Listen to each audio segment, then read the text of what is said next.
नमस्कार, जय हिंद। दोस्तों, आज हम संविधान के कुछ प्रमुख अनुच्छेदों के बारे में चर्चा करने वाले हैं। यहाँ से जनरली आपको एग्जाम में जरूर प्रश्न पूछे जाते हैं। सबसे हमारा पहला अनुच्छेद हम 110 को लेते हैं। अनुच्छेद 110, ठीक है। यहाँ पे कहा गया है कि धन विधेयक की परिभाषा, ठीक है। जो धन विधेयक से कुछ 4 या 5 प्रश्न मुख्य रूप से पूछे जाते हैं। पहला कि अनुच्छेद पूछ जाता है तो किस अनुच्छेद में, अनुच्छेद 110 में है। दूसरा यह पूछा जाता है कि राष्ट्रपति के अनुमति से ही केवल और केवल लोकसभा में प्रस्तुत किया जाता है। तीसरा यह होता है कि धन विधेयक को जो प्रमाणित करता है वो होता है लोकसभा अध्यक्ष ही धन विधेयक को प्रमाणित कर सकता है, और राज्यसभा इसको केवल 14 दिनों तक ही रोक करके रख सकता है, और राज्यसभा पर इसके पास कुछ भी पावर नहीं है। जब ये राष्ट्रपति के पास, मतलब कि प्रेसिडेंट के पास पहुंचता है, तो प्रेसिडेंट या तो अपनी स्वीकृति दे देता है या तो रोक करके रख लेता है। ये वापस इसको पुनर्विचार के लिए नहीं लौटा सकता। धन विधेयक से बस इतने ही प्रश्न आपसे पूछे जाएंगे। अगले दूसरे पे अनुच्छेद की बात करता हूं दोस्तों। अनुच्छेद 111, विधेयकों पर अनुमति, ठीक है। इसी को कहा जाता है वीटो पावर। राष्ट्रपति के अनुच्छेद 111 पर राष्ट्रपति की वीटो पावर है। क्या पावर है? Veto power. तो उसके पास 3 शक्तियां होती हैं वीटो संबंधित। एक जेबी वीटो होता है कि उस पर कोई पुनर्विचार ना करे, जेब में रोक करके रख ले। एक ये होता है कि उस पर अपनी स्वीकृति दे दे, और एक राष्ट्रपति के पास ये होता है कि पुनर्विचार के लिए उसको लौटा दे।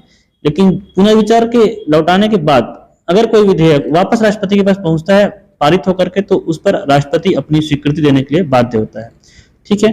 तीसरे अनुच्छेद की बात करता हूं दोस्तों, मतलब कि 112 अनुच्छेद है।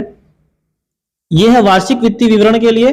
वार्षिक वित्तीय विवरण को ही बजट कहा जाता है। क्या कहा जाता है? बजट कहा जाता है। तो ये कहा गया है कि राष्ट्रपति जो है प्रत्येक वर्ष जो है वित्तीय वर्ष का जो लेखा जोखा है वो संसद के दोनों सदनों में प्रस्तुत कराएगा, मतलब कि बजट का है अनुच्छेद 112 में।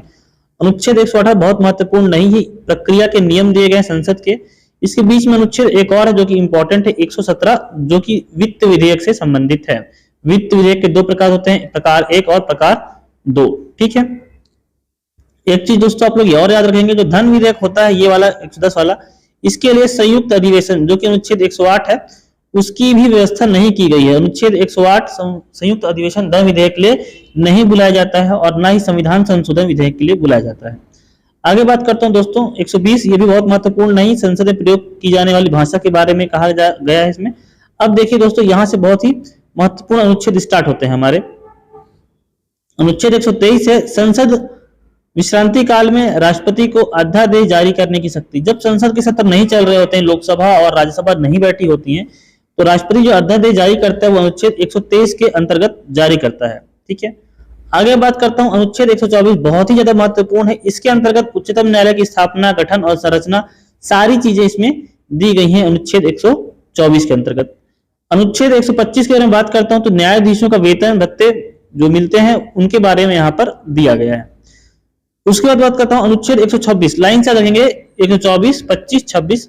कार्यकारी होगा यहाँ पर, कार्यकारी मुख्य न्यायाधीश की नियुक्ति। जब आपके मुख्य न्यायाधीश अब्सेंट रहते हैं तो उनके जगह में अनुच्छेद 126 के तहत एक्टिंग चीफ जस्टिस आप नियुक्त कर सकते हैं, appointment of acting chief justice, ठीक है। अनुच्छेद 127 के बारे में बात करूं, तदर्थ न्यायमूर्तियों की नियुक्ति, ठीक है। तदर्थ मतलब होता है एडॉक, ठीक है। एडॉक जज होते हैं वो अनुच्छेद 127 के तहत नियुक्त किए जाते हैं। और 128 जो होता है वो होता है सेवानिवृत्त न्यायाधीशों की नियुक्ति, मतलब रिटायर्ड जज को आप वापस काम करने के लिए बुला सकते हो। इसके लिए कई सारे प्रावधान अलग से दिए गए हैं। तो 124 उच्चतम न्यायालय का गठन एवं स्थापना, उनका वेतन है 25 में, ठीक है। कार्यकारी मुख्य न्यायाधीश 26, एडॉक 27, रिटायर्ड 28, ठीक है। उसके बाद सबसे इंपॉर्टेंट है आर्टिकल 129, यह उच्चतम न्यायालयों का अभिलेख न्यायालय होना। अभिलेख न्यायालय का होना मतलब ये होता है कि उच्चतम न्यायालय के जो भी आदेश होते हैं उनको रखा जाता है सुरक्षित, ठीक है, ताकि जो उच्च न्यायालय है इसके नीचे की जो है इनके आदेश के आधार पर अन्य फैसले वो ले सकें, तो इसको कहा जाता है अभिलेख न्यायालय।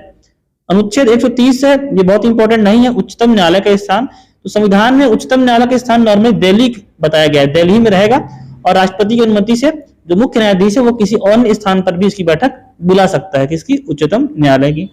अनुच्छेद 131 ये काफी ज्यादा महत्वपूर्ण है। उच्चतम न्यायालय की आरंभिक अधिकारिता, मतलब प्रारंभिक क्षेत्राधिकार की बात हो रही है, जिसके अंतर्गत सुप्रीम कोर्ट राज्यों के मध्य अगर कुछ विवाद हो या केंद्र और राज्य के मध्य कोई विवाद हो तो इसके अंतर्गत क्या होता है, सुप्रीम कोर्ट उसकी हियरिंग करता है। अनुच्छेद 31 के तहत आरंभिक अधिकारिता इसके अंतर्गत बताई गई है। अनुच्छेद 137 ये भी काफी ज्यादा महत्वपूर्ण है, ठीक है, निर्णय एवं आदेशों का पुनर्विलोकन, कभी कभी सुप्रीम कोर्ट से भी निर्णय देने में गलती हो सकती है, तो अपने निर्णय और आदेश जो पहले दे चुका है उनका पुनर्विलोकन मतलब कि रिव्यू किया जा सकता है आर्टिकल 137 के जरिए। ठीक है, एक और आर्टिकल लेते हैं, आर्टिकल 143।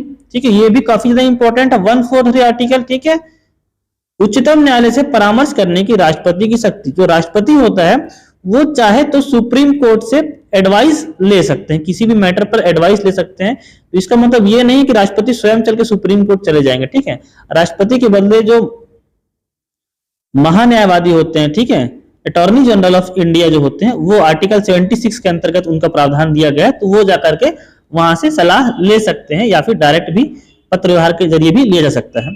और लास्ट है आर्टिकल 144, इसको ले लेते हैं, सिविल एवं न्यायिक पदाधिकारियों द्वारा उच्चतम न्यायालय की सहायता करना। तो ये आज के कुछ महत्वपूर्ण अनुच्छेद थे। अगली वीडियो में कुछ और भी महत्वपूर्ण अनुच्छेद आप लोग के लेकर के मैं आऊंगा कॉन्स्टिट्यूशन के। तब तक धन्यवाद, जय हिंद। और अगर दोस्तों आप छत्तीसगढ़ में रह करके किसी एग्ज़ाम की तैयारी कर रहे हैं या निकट भविष्य में करना चाहते हैं, चाहे वो एग्ज़ाम सीजी पुलिस के लिए हो या छत्तीसगढ़ व्यापम के लिए हो या कोई अन्य एग्ज़ाम हो, तो इस दिए गए नंबर पर आप हमसे संपर्क कर सकते हैं।